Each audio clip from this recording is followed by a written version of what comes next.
Hey guys, வணக்கம். Mahanadi சீரியலோட ட்விஸ்ட்டை reveal பண்ணுற மாதிரியான லாஸ்ட் எண்டிங் இருந்துச்சு இன்னைக்கு எபிசோடோட கடைசியில். ஸோ அதோட பிடிஎஸ் வேர்ஷன் பார்த்தீங்கன்னா இப்போ வெண்ணிலா அவங்களோட இன்ஸ்டா பேஜில் வந்து ரிலீஸ் பண்ணியிருக்காங்க. ஸோ இது பார்க்கவே பார்த்தீங்கன்னா ரொம்ப இன்ட்ரெஸ்டிங்காக இருக்குது. வெண்ணிலா எவ்வளோ எஃபோர்ட் போட்டு இதில் வந்து நடிச்சிருக்காங்க அப்படிங்கிறதும் தெரியுது. ஸோ இவங்களோட ஃபைனல் டே ஷூட்டிங் அப்படிங்கிறதையும் மென்ஷன் பண்ணியிருந்தாங்க.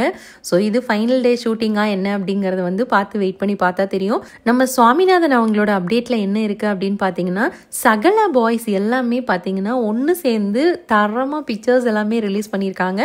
அதுவும் யார் கூட அப்படின்னு பார்த்தீங்கன்னா பசு கூட சேர்ந்து இருக்கிற மாதிரி செம்ம ஹேண்ட்ஸமான பிக்சர்ஸ் எல்லாமே ரிலீஸ் பண்ணியிருக்காங்க. அப்கமிங் எபிசோடில் இவங்க 3 பேருக்கும் ஏதாச்சும் வந்து சீன் ஒன்றா இருக்குமா அப்படிங்கிறது தெரியல. ஸோ இந்த பிக்சர் பார்க்கும்போதே இவங்க 3 சகலைஸும் ஒன்று சேர்ந்து தரமாக ஒரு சம்பவம் வச்சுருக்காங்க அப்படிங்கிற மாதிரி தான் தெரியுது. ஸோ வீக்கா ஃபேன்ஸ் யாராவது இருந்தால் மறக்காமல் ஒரு லைக் போட்டுட்டு சப்ஸ்கிரைபர் தட்டி விட்டுட்டு போங்க.